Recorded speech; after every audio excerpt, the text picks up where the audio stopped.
Welcome to Brevard News, your trusted news source in Brevard County. My name is Kevin Jeffrey, your moderator, and I'm with Katie Delaney, who is running for County Commission Seat 1.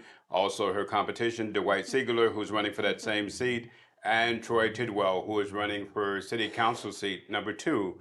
And so they're with us. Welcome, guys. Thank We you. have a lot of things that we want to talk about today, and one of the things is that in review last Tuesday we had a town hall, which it went really well. I thought that the feedback was great. I thought that the questions were great. Just kind of give me your review of what happened on Tuesday at the town hall. It was great. We had around 70 to 80 people there and from all different communities. And I believe it was Sherwood, Royal Oak, Apollo Gardens, and the Clean Water, the people who were advocating for clean water. And Thank you for listing those. no worries. Appreciate it. And it was a really great group of people that showed up. They asked us some awesome questions, and I thought it went really well. What did you think, Dwight? I think it was a great opportunity for the people to come out and listen to the candidates for city council and county commission, and to be able to ask questions that were important to them, and get a feedback on which candidate they should be considering voting for. What about yourself, Troy? Well, for me, these guys are pros, and it was my very first town meeting, and I was a little bit nervous. But you did well, Troy. Well, thank you. But I was You sounded like a pro. I was a little bit nervous going in, but I absolutely loved it. And for me, I got a chance to see firsthand and hear from each of the candidates that are running for a commissioner and, of course, city council. And I also got a chance to hear from the citizens, and which I hear a lot of from one-on-one, but to get a chance to hear from people in a group setting like that, I loved it, and I was energized, and I'm still energized, and I'm ready to go. So what surprised you guys about the town hall as you were there? You had questions from the audience. They were asking some really great questions. What surprised you, Katie? One of the things that shocked me was one of the sitting Titusville City Council members was actually defending the Live Local Act. So that was pretty shocking to me. Well, what was interesting in that situation was she was trying to say that the city couldn't sue, right? Over the Live Local Act, and that the state is mandating this, and we just roll over, we don't do anything about it. Is that what you heard? Pretty much she blamed it on that the state was had them in handcuffs practically. And so my response to that was, then sue them. That's why we have the system we have, is so that the state and federal government cannot impose its will on the local level. What surprised you, Dwight? Mainly the thing that surprised me most was the other candidate for county commission was so quiet that you can hear a rat pissing on cotton. Now, did you force him into that position, Dwight? Calling out his commander, Robin Fisher, he got quiet and was backed into the corner where he knew that if he came out the wrong way, that more information would be coming out concerning that issue, and he didn't want to open up that can of worms. Interesting. Troy, what were you surprised by? Since it was all new to me, it was all really a bit of a surprise. But really, my takeaway was, I was really encouraged to hear the people, and from so many people that feel just like I do, and it was really a great confirmation to hear back the same things that I've been talking about for months and months, and to hear that they're just as concerned as I am, and they want to change just as much as we do.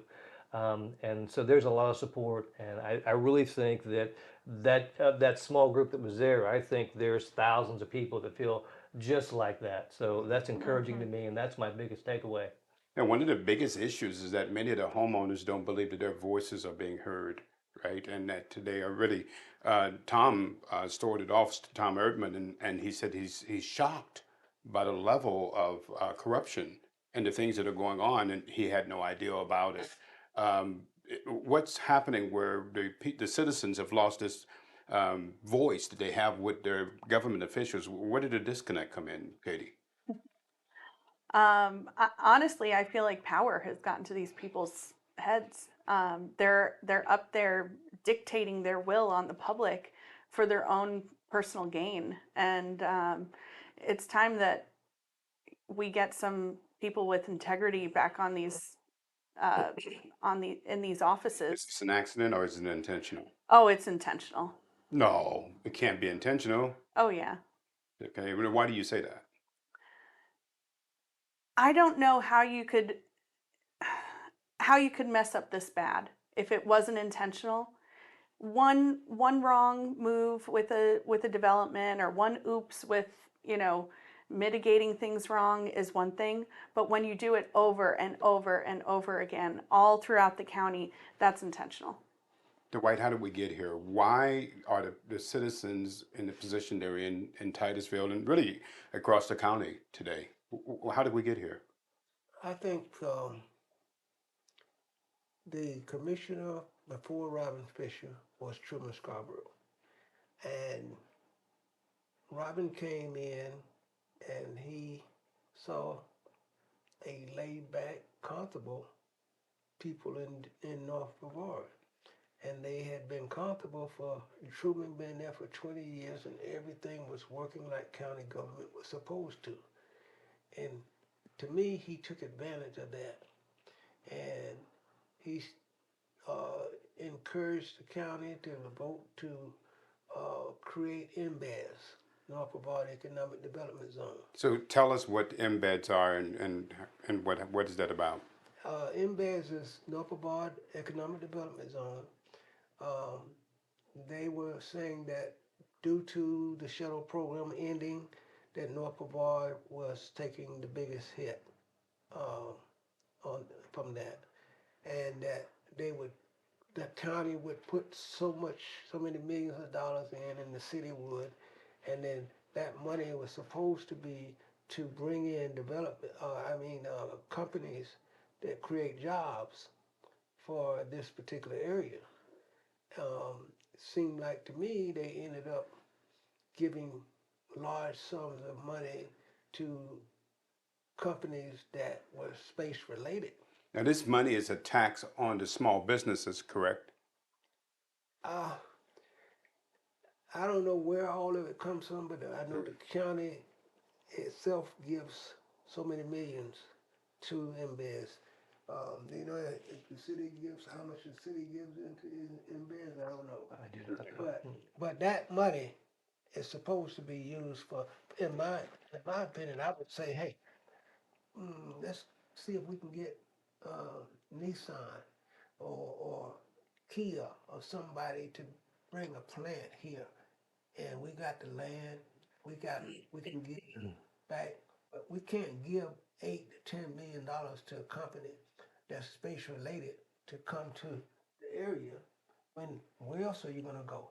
So your issue is that the politicians began ingratiating themselves and they forgot about the citizens, and that's how we arrived here. That's part of it. They're Right. basically picking Right. winners and losers. They're deciding who should come to North Brevard and who shouldn't. And recently they've given $8 million to Blue Origin, which Blue Origin's a great company. We love them being here, but this is the Space Coast. Where else are they going to go? You know. Right. Everybody's breaking down the door to get in Florida. It's not like there's a Exactly. lack of companies or people trying to get in. But they Troy. can't go anywhere to launch. Right. Troy, how did we get here? You know, speaking for Titusville, there's so many people up in arms, and that's why you're starting to see all these groups form. And it's because they have not had, or at least they felt like they've not had a voice. And the reason for that, really, of course, we get our time to speak at council as citizens. You get 3 minutes or so, and sometimes it's extended. But by and large, the average citizen or group of citizens that are concerned about a development in their neighborhood, they can't get a meeting with the development team at the city, or the planning team, I should say. It's very almost impossible. But if you're a developer, a consultant, or a contractor that works for a developer, um, you can get that meeting no problem, and they'll sit there at the table and they'll hammer out the process, and that's what's going on. And the other, how else we got here is it's starting to come out that the consultants who are consulting the city on the right things to do and the right plans and the right developments, they're also the same consultants that are representing the developers during that development stage. So they're on both sides of it. And, that's just a conflict of interest if I've ever seen one or heard one. And people know about it, they're getting ticked off, and they don't want to clean house at City Hall because there's some good people there, but they do want to get a majority of good people that will do the right thing. So go ahead, Dwight. You know about Yeah. this. One thing is, on this issue, uh, Robin told me himself that he and his wife had been to Vieira and they came back to Titusville.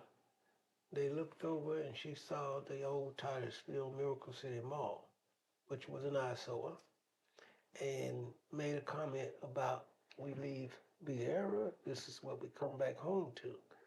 And he got in touch with the owner somewhere over in Ocala somewhere of that property.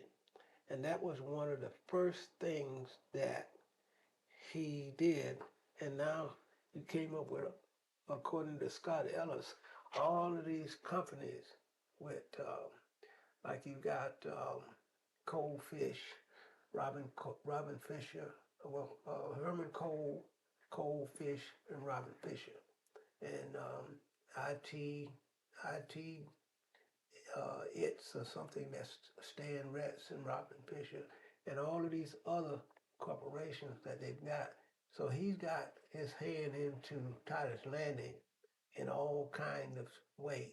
So you have the government officials and special interests who are ingratiating themselves. They're all feeding at the trough of the public dole, and they're using it for their own benefit, and the people are being left out in the cold. The developer, Exactly. I think the developer for um, Titus Landing was given like $6 million of taxpayers' money. Do we own part of Titus Landing? No, I- Okay, so how do we come to that? And they didn't explain to anybody how that deal worked out. Why are we giving a developer $6 million to develop that facility? So how do you deal with this? What would you do, Katie? How do you stop this? If you first day in office, how would you stop this? As far as As far as the public, the disconnect between the public and their public officials and the corruption that is going on. I mean, I think that a lot of the people, and you talk to a lot of the different groups and you go around and you talk to different groups, the thing that they are unified on is that there's corruption like you've never seen before in this county. for sure. How do you stop that? Well, I think one of the biggest things is we need to start calling out conflicts of interest. When there are deals going on and there's a clear conflict of interest, that needs to be brought to the table and rectified before anything continues to go forward. That would be the first step. And So shine a spotlight on it. for sure, yeah. Dwight. I would take a look at NBES. What is it supposed to be doing? What has it done? And remove everyone that's on the current NBES board and start all over or scrap the whole thing. So has it Exactly. become a slush fund? I Sure. think so. So they're using the fund in order to try to use it for their own benefit in order to get companies in? The way this thing is done, what they're doing and how they So do there's it, no but transparency. it- Yeah. So at the very least, you can say that there's no transparency and it doesn't pass the smell test. Smell test. Any test you want to put it, any scrutiny. Troy, what would you do to change this? Well, for starters, I'm not anti-development. I'm actually pro-development, but it has to be development that makes sense for the city and it's also development that has to involve the taxpayers and the people that live in the area and the people that vote. And again, not all people downtown are bad. There's some good people on council. There's some good people in the administration. But what you have to do is you've got to have someone paying attention that's willing to ask the hard questions, that's willing to dig into the administration, okay, and not let them run a roughshod over the council or over the city manager, who also has a hand in this. Oh, yeah. But so you really got to get the help of the people, the voters, to kind of take back your administration. And the council, again, just needs to begin to hold them accountable. Yeah, but one of the things that you continue to hear is that people are shocked Hmm. at what they're hearing. They didn't know all of this was going on. They're completely shocked by it. Yeah. Why, Katie? I think that people just don't realize how much corruption there is in Brevard. They're busy living their lives and raising their families, working, trying to live their American dream, and they want to trust that the people that they voted for are they're doing what they're supposed to do. And so it's shocking when you find out the truth that these people have literally just been screwing us for decades. As One reason why they don't know is because we don't have anything like out there like Brevard News. We don't have a way to hear and to see what's going on, because if you don't buy Florida Today, they're only going to cover so much. But and when you put it in a format like these podcasts, where they can go and see it, and I can take it and I can send it to 100 people. correct, Say, hey, share this. correct. Then it gets out. But before now, we didn't have that. So there was no way for them to know. And then it grew out of control. So you're in agreement with that? Are the people to blame for this? Do they have a role in this, Troy? Actually, I do not think so. I really believe that, and it's happening in this administration and the leaders that we have downtown now. But it started even in the previous group. The city management team has been given way too much power, okay? And I don't think they meant to do it. I really don't. But it's happened, and now they get questioned very little, and they're just allowed to kind of operate how they want to. So we've got to get people. Now, these are unelected people. They are unelected. No one elected them, right? Exactly. They have not been duly elected. You're But they're exactly the right. ones making all the decisions. That's right. And so we've got to get good people in planning and zoning, good people on environmental, and we have some now, by the way, on both of those, and of course the historic board and others. But we've got to get good people on all those boards and commissions, and obviously good people, like-minded people on council. And again, there's a couple, but we need a majority so that we can take back the control from the city planning team, the city management team. And that's what needs to happen. Yeah, Katie. One more thing to say, the hard thing for the people is that there are so many different avenues that are moving at light speed. And if you're not at all of these different meetings all around the county, it's hard to see the whole picture. The only reason that I know some of this stuff is because I went to all the county charter review commission meetings. I've been to many county commission meetings, the city meetings, all these government meetings that are going on. And it's, unless you're able to do that, like Dwight was saying, there's no way to know all of this information. So I'm so thankful that you've put this podcast together, because this is a great way for people to find it in one spot and be able to get more informed. Now, a good example of that is you're going to a zoning meeting tomorrow for the county, and so there's some issues there. Oh yeah. Well, there's a lot of issues with the county, but just tell us about the zoning. So one of the things that are on the agenda tomorrow, and I hope that everybody can make it, it's tomorrow at 3:00 at the County Commission meeting room in Vieira. They're talking about turning our sewage water into drinking water, which is terrifying because they can't even clean our drinking water now.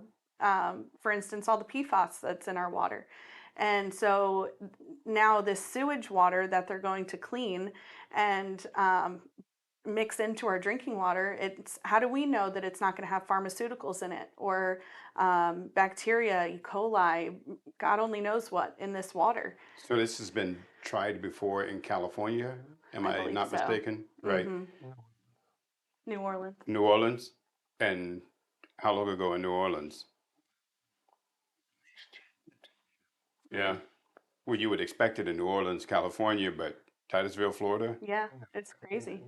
Yeah. We, and that's part of the problem with all this overdevelopment is that we're developing at such a rate that we're going to run out of resources, and this is their fix rather than, being responsible in their development to make sure that we have enough resources for everybody. This is what they're doing, and we got to stop it.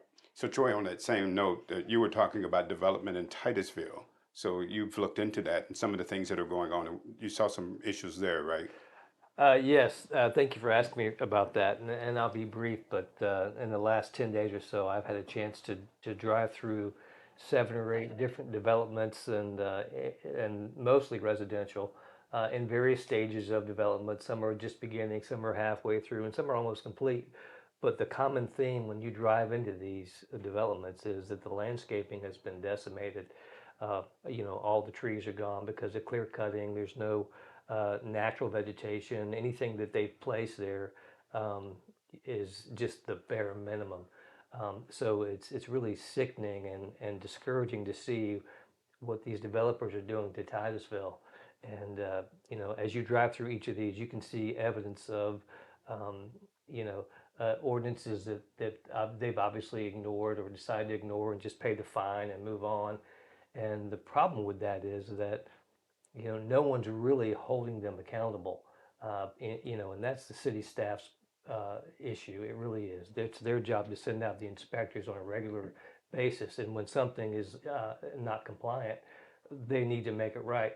But we're not doing that as a city, and that's a problem. So now, Dwight, you raised an issue as to why this is continuing in the debate. Excuse me, at the town hall meeting, you said that there was a certain group of people that were pushing this and they were in control of it. Do you believe that? I know And that tell us why. because I dealt with them for many years. Um, they almost have a system where it's that you are next. So an anointed system? Yeah, yeah. Okay. So it's your turn. Whether you want it or not, it's your turn, and you're part of the team, and you got to play. So we can keep control, and if you can control the board of county commissioners, if you can control embeds, and if you can control the city council, and you can control the charter review, then you are running the county, the whole county. Yep. So then that would make sense. So this has actually gotten beyond party because you can Oh, see yeah. it's not Republicans or Democrats. It's both. Yeah, It's like a uniparty and they have their own agenda, right? yeah. And I mean, and you can see even some of the officials in both of these parties that are involved in it. Jordan was vice mayor. You'd have to see the video of how he became vice mayor. Uh, so he's vice mayor, and he's termed out.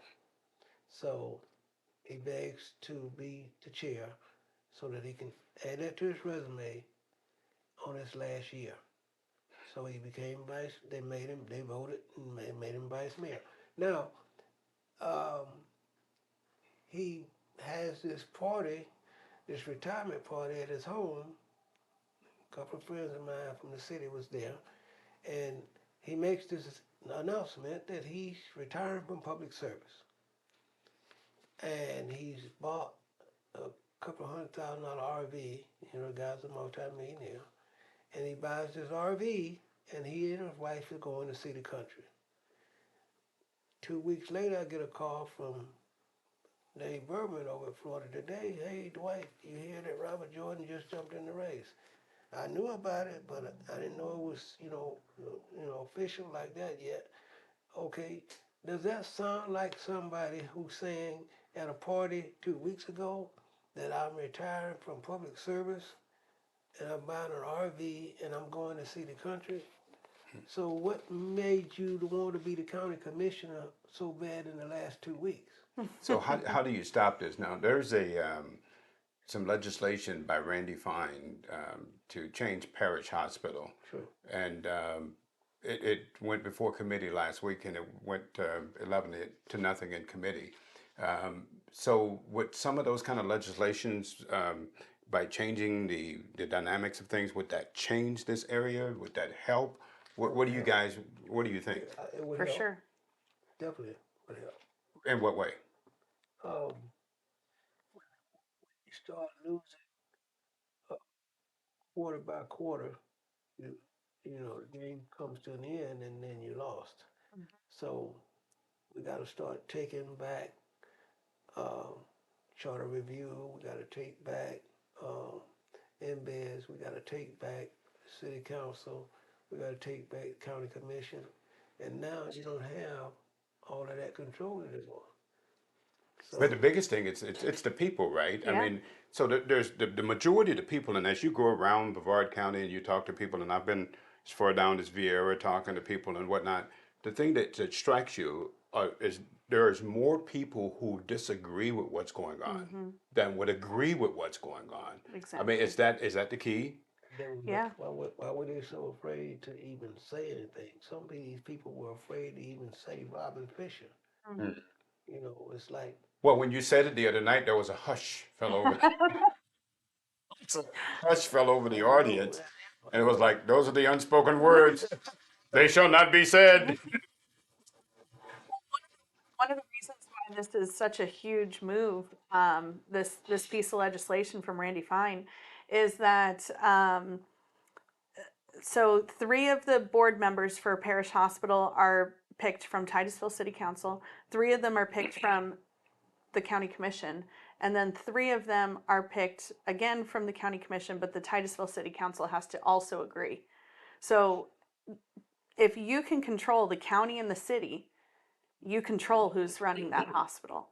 And that's a public hospital, and a lot of tax dollars are at stake in that hospital. So if you control that, you control all that money. the chairman. Yep, Herman And Cole. you got Herman Cole on that board, Mhm. and you got Jay Parrish on that board, and I don't know who else the city appointed and who the county appointed, but that board is basically controlled by the same cartel. Mhm.